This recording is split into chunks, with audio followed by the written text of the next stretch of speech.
ستړي مشئ. د واشنگټن ډي سي نه زه وکیل خان یم. دا د ډیوا ستوري خپرونه ده او نن د ډیوا ستوري په دې پروګرام کې موږ سره زموږ میلمه تکړه خبریال یوسف جان صاحب را سره دا وخت په سټوډیو کې ناست دی. یوسف جان صاحب په خیر راغلی واشنگټن ډي سي ته، امریکې ته په خیر راغلی. خوار مو شي وکیل جان، الله دې خوشحاله کړي، ژوندی اوسئ. کله راغلی امریکې ته؟ کله راغلی؟ یو 50 ورځې مو شوې. 50 ورځې او مونږ اوس خبرېږو. دا تقریبا 3-4 ورځ ده چې مونږ خبر شوي. مینهوال دي او مینه کوي، نو کله یو ځای کې کله بل ځای کې، او محبت دی مینه ده به ځان رسو پښتنو سره. او مسپاړو نن تاسو اړخته راغی، الله دې خیر. خوشحاله یو ته، خوشحاله یو ته یوسف جان صاحب. بالکل خبرې به سره کوو، یو شمېر پوښتنې نه لرو، خو غواړم تاسو په مخ باندې په دا خندا وینم نو خوشحالېږم. هغه شاټ راته رایادېږي، وي سترګې د چاته دي؟ چې ویزه لګوله ولاړه مې بیسۍ ته، نو کې ما ولنې چې کوم اواز په مو شو بیسۍ کې وي سترګې د چاته دي، نو ما وخندل مې سترګې مې ویزې ته دي. سترګې مې ویزې ته. خو دې ته کې پوښتنه دا کول غواړم چې راځم ستاسو نه یو شمېر پوښتنې لرم ستاسو کار سره تړلې. ډېر خلک هم خوښوي، ډېر د هر چا چې څوک خوښېږي نه، ځینې خلک پې نیوکې هم کوي، خوښه ناخوښه د هر چا خپله وي. جمهوریت د ډیموکراسي ده، خو بیا هم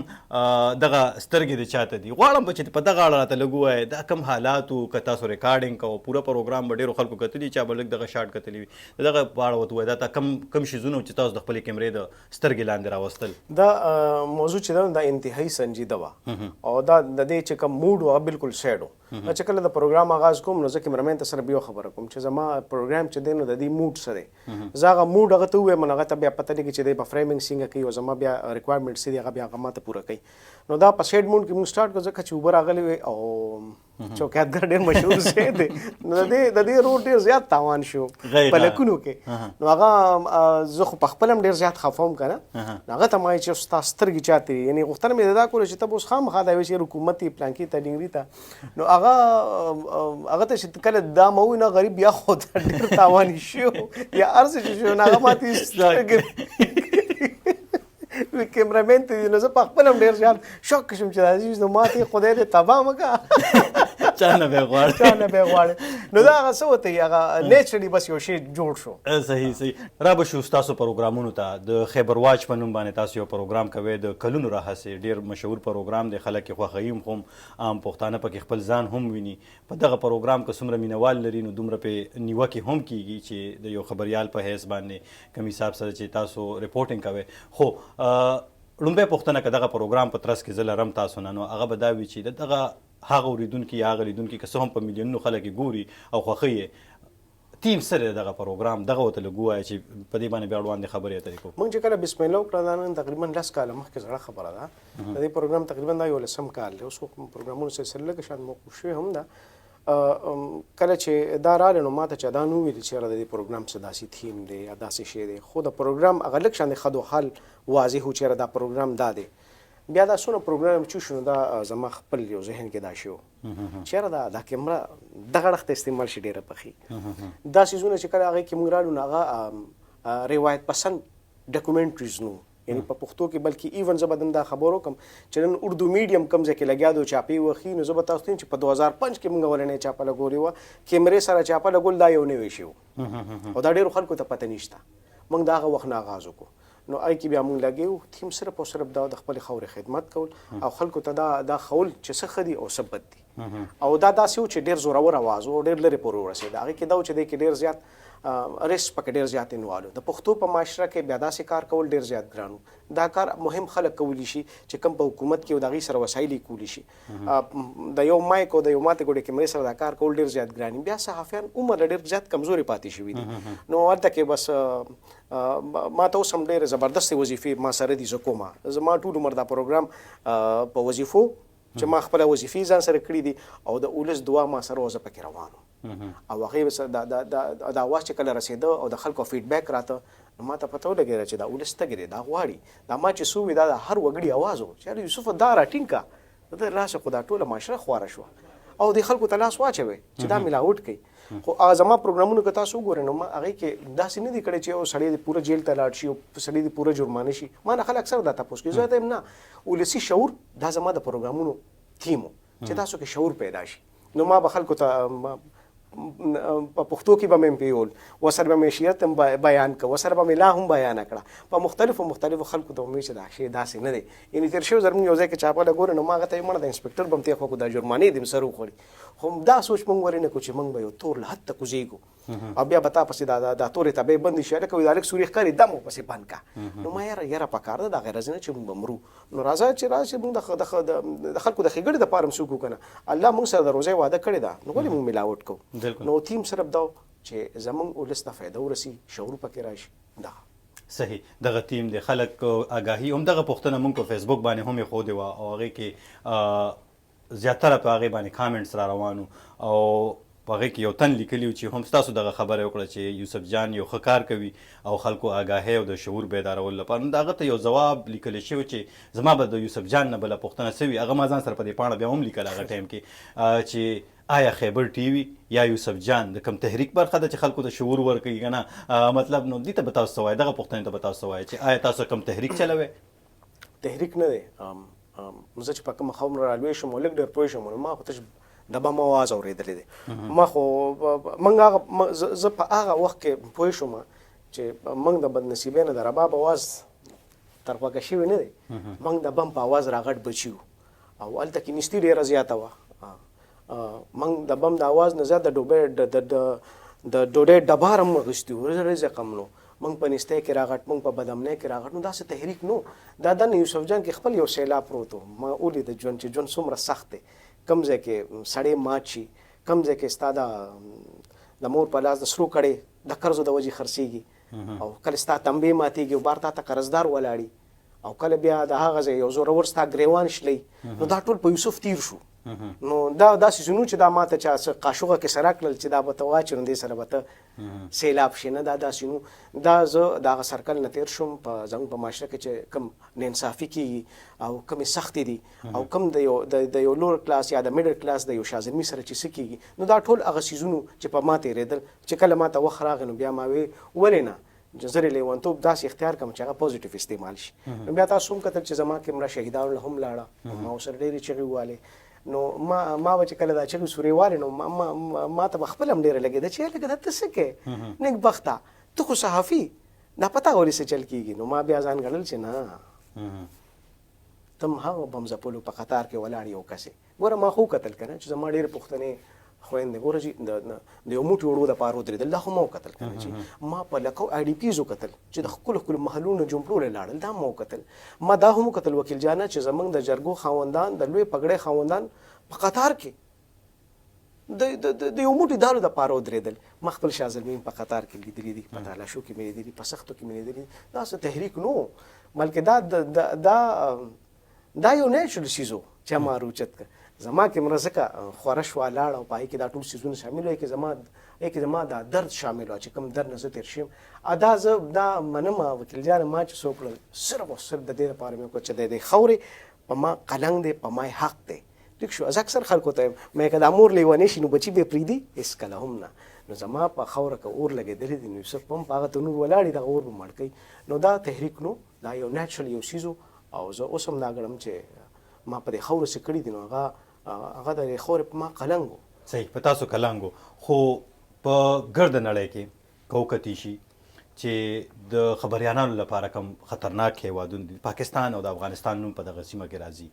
په دغه سیمه کې دغه شانته ریپورټینګ کول تاسو ته نه لګي چې دا مری سره چاړه راښکلي ډېر سخت ژوند تېروم وکیل جانه ډېر سخت ژوند تېروم او داسې ده او څه څیزونه د ویلو نه ډېر سخته ده سپینه ویل سخته ویل او ما ته ځان هم معلوم دی ما به اکثر د ملګرو ته وی ما یاره زه اکثر خپل ځان مړ وینم او ما خپلې جنازه هم لیدلی نو زموږ یو مفتي صاحب ملګرو ما ته به یې خندلي وي دا ته څه وی ما وی یاره زه چې د حالاتو ته ګورم نو ما ته داسې لګي چې یوسف مړ دی چا ولې زه نه وتړله یوسف والوته مړ شو ما زه د هغه څیزونو نه تېرېږم وکیل جان موږ که خپل اتلان وګورو د خاورې خدمت یې کړی دی که نه او موږ اوس ګورو څوک پې تیسیس لیکي څوک پې پي ایچ ډیز کوي دا هغه خلک چې دوی ته ځمکه آلرډي همواره نه وه حالات سخت و خو دې خلکو هغه کړه مې برداشت کړی و هغه ځای ته رسېدلي دي زموږ په وطن کې اړیل ماحول نه دی همدغه زموږ دپاره دی چې موږ په دې سختو حالاتو کې د خپل اواز ورسو زما چې کومه ذمہواري چې هغه زه ادا کړم. نو زما خیال دی که دا حالات راشي ته مړ شي نو ته مړ نه. اخري خبره ته کوم وکیل جانه زه د اشنغر یم د 400 او زموږ په 400 کې د ټول نه لویه مقبره په پاکستان کې ټول هغه ده یا به دویم نمبري پای کې پلکو خلک خختي. یو ځای کې ناست وم ما ورته ګوره مې زموږ په 400 په مقبره کې پلکو خلک خختي خو د شمیر پکې شپږ خلک یادوي. مې دا ولې مې دا شپږ به هغه خلک چې چا د خور له ورکړه ده. د سقراط د زخرو پیاله کله کله د داسې ژوند جوړ شي چې تر اخره پورې به ته ژوند دی مړه په نیک کار کې مړ شي ټول عمر د ژوند نه خوند والی. صحیح سمه ده. را به شو بلې پوښتنې ته. بله پوښتنه دا چې یوسف جان تل وی په خپل رپورټینګ کې د خپلې کیمرې د سترګې لاندې په یو شمېر دوکانونو چېرته چې ملاوټونه کېږي یو شمېر ځایونو کې چېرته چې خیرات غوښتل یو رقم عادت جوړ شوي وي یو شمېر ځایونه داسې چې په هغې کې د حکومتي سهولتونه نه وي یا دغه شانتې نه په هغې باندې چاپې وخلي په هغې باندې ځان سره چارواکي بوتلي او هلته هغه ځایونه د کیمرې لاندې راوستي. خو پوښتنه دا کېږي کله چې یو طالب پوښتنه سخته ده بخښنه غواړم ډېر په معذرت سره خو هغه دا چې د طالب چې څه کوي په مونځ خلک په مانځه ولاړ خلک وژني هغه طالب هغه غار هغه ونه خو که څه هم په درنګ کې یو کمزور سړی ښایي یوسف جان هم ورسره جاړي یو چارواکي اعلی افسر څوک چې رشوت اخلي په هغې چاپه ونه وهله اکثر یې وي کمزور سړی د او جهانګیر ته جهانګیر نوم په دې ځای کې دا ځکه اخیستل غواړم چې په هغه باندې چاپه وخي او هغه کار ته بد وایي خو په یو زورور سړي ورنه راغی. وکیل جانه داسې دی چې د وخت زورور ته هم موږ وینا کړې ده او خو سخته مو کړې ده. په باچا خان چوک کې اوس مخکې ورځو کې ما ځانه پوډري جوړ کړ ما پکې پوډر واخیستل. پروګرام د خلک وګوري کې ډېر سختې خبرې دي که خلک یې وګوري. زه ما اوس یو پروګرام کړی و په هغې کې څه کرپشن و بلکې هغه سمګلینګ کې دا سمګلینګ موږ ثابت کړه هم د غټو خلکو خلاف ټیک شه هغه موږ خلکو ته وښول. که خلک دا وایي چې یوسف جان دی لاړ شو د وخت سړي ته ګریوان ته لاس واچوي نو زما خیال چې داسې نشي کېدی. د وخت زورور ته صرف پوښه دي دا شیشه دا ولې روان دي. یو خبریال به تر هغه پورې ځي چې کوم ځای کې د هغه باونډریز دي. زما په خیال ما ټول باونډریز کراس کړي دي د دې نه اخوا صرف مرګ زما انتظار کوي. ډېر څیزونه داسې زما د ملګرو سره لیپټاپ پروت دي په دې کې یو له داجي ډېر ښکلي موبایل اخیستي دوی دا کمنټس ولیکي چې یوسف جان له پکار نو چې داسې کړی خدای راستي زه د خلکو ته تاسو په خپل مالت کې سپینه خبره نشئ کولی او د کیمرې ته به وګورم او بیا به دوه خبرې د خپل ولس سره وکړم چې قسم په خدای چې حل ویلو نه دی خو په تنور کې ولاړ یم لکه چې سوځم. پرون مې هم چاته وی ما که ماته بل ژوند میلو شو نو زه به کله هم دا نه خوښوم چې زه د واپس صحافي شم ځکه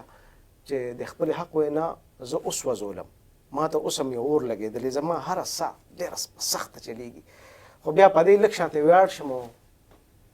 خوشحاله شم چې زه چېرته یو پښتنه لیونی مور به چېرته دعا کړي آخرت خو به مې ښه شي که نه او دا کوم پښتانه چې ماله کوم مینه راکوي نو دا مې په دې مجبور شي چې مړه سفر دې جاري ساته. کار ډېر سخت دی وکیل جانه خدای راستي چې ډېر زیات سخت دی. ستاسو دغه هلې ځلې ستاسو دغه منډې تړلې څه بدلون د تخکاري د دې د وجې راتلو که نه تاسو مثبته بدلون به راځي د هغې نه زه نه امیده نه یم. زه اکثر خلکو ته وایم دا ته پکې خپل حصه واچوه وکیل جانه دا کوم حالاتونه چې موږ تېرېږو که نه دا ډېرې ډزې ډوزې چوشي اکثر سړی بیا جرګو مرکو ته کینی موږ هم دغه پروسس نه روان یو دا ډز ډوز روان دی که زه په هغه جرګه کې کیم نه نم زما په شان به یو بل شاه زلمې ناست دی خو دا سوله به ضرور راشي نه حالت به بدلېږي هر سړی دی پکې خپل حصه واچي وکیل جان دی پکې لګیایي یوسف جان دی پکې لګیایي ټیک ته یو ها ځای پورې ولاړ شي وبدرېږي نه مشال بلیږي او رڼا به رسي انشاءالله العزیز نو زه زما یقین دی چې انشاءالله حالات به ضرور بدلېږي. یوسف جان چې کله یو کونډې سره کیني هغې سره جاړي هم خفقان هم ورسره کوي که مختلف جذباتي کېدل د جرنالیزم په اصولو کې ویل کېږي چې په دې کې جذباتي کېدل نشته بې پلوه به اړخ به نه اخلي سایډ به نه اخلي څه کیفیت وي هغه وخت کې چې په دغه میدان کې چې کله ستاسو د سترګو نه اوښکې لړې شي که څه هم موږ هم یو خبریال هم د غوښې جوړ وي او د هغه هم یو زړه وي یو ذهن وي خو ورته ویلي شوي چې نه جذبات به دې نه وي پکې. صحیح ده. په کیریو کې ډېر وال ټکوله مو شو ډېر کنزل ویناګان ماته وشو ډېرې بدې راته وویلي شو او د کیمرې مخامخ هم او په شا باندې هم ما هغه ټول بخلي دي اسه ټول بخم هم د هغې کنځلې د هغې سختې د هغې هرڅې د هغې رویې دا زه ټول بخم او وایي که زه چپ هم هغې که څه هم وایي نو زه ریاکټ کوم نه زه چپ یم خو چېرته چې مور کریکه کوي نو بیا دا زما کنټرول کې نه زما وس کې نه چې زه د بیبي سره ونه ژړم دا موږ چې په زرګو خلک ولیدل چې دا کټ شو مړه شو او لاړل نو دا څنګه کیدی شي دا څنګه کیدی شي چې زه به نه جاړم او زه به جړانو کوم زه به واویلانو کوم ځکه چې زه خو دا معاشرې سړی یم صحافي د معاشرې نه بهر نه دی هغه یو پلار دی یو زوی دی ټیک ده هغه د چا رور دی هغه ژوند جواک لري کور کې مور خور لري درد تکلیف لري نو زه یم دا څنګه دا خو اړو کیدی نه شي چې زه دې ځم او زه دې بیا لیونتوب خپلوم نه نو دا ما ډېر کوشش کړی دی چې داسې ونه شي او بیا په دې اخري وختو کې چې زه ډېر زیات ګډ وډ شوم یو زما ایډیټر ماته ویل یاره ستا د وجې زما تکلیف زیات شو بیا زما ایډیټر هم ما نه لاړه هغه وایي زه نور تاسو د پروګرامونه نه ایډیټ کوم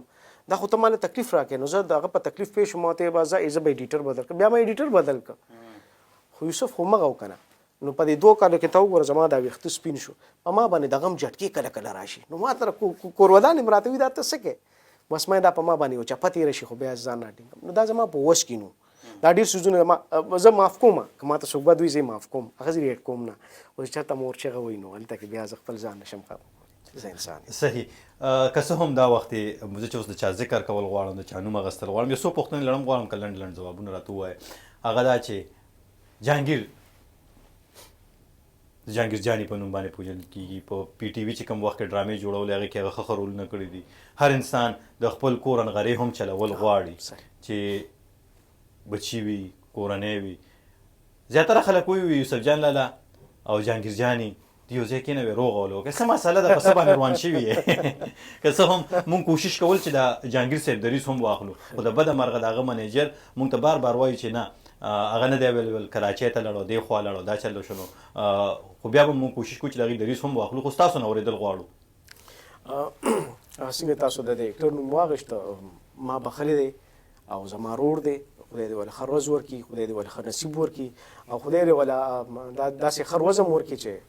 هغه د معاشرې دپاره یو څه مثبت کار وکړي او هغه ډېر ښه کارونه کړي دي ما چې کله د سره انټرویو کول نو اول ورته ما هم دا ویلي چې یاره ډېر ښه اکټر یې که نه دا ورته ما ویلي مو ډېر ښه اکټر یې او واقع کې شک نشته چې یو بهترین اکټر دی خو زمونږ په سیمه چې کوم اور جوړ دی نو زه دا غواړم چې صرف دا نه هر یو اکټر چې دی کوم فنکار دی سندرغاړی دی هغه د ښه استعمال شي چې زما ښه تصویر جوړ شي چې چېرته د پښتون یا د خان صاحب نوم راځي چې خلک وایي یار دا پښتانه دي او واقعي یار دا میلمه دوست خلک دي او یار دا دهشتګرد نه دي او واقعي دغه میلمه دوست خلک دي دغه منپسند خلک دي ډېره مننه یوسف جان صاحب ډېره مننه ډیوې ته د وخت ورکول یو جهان مننه جزاک الله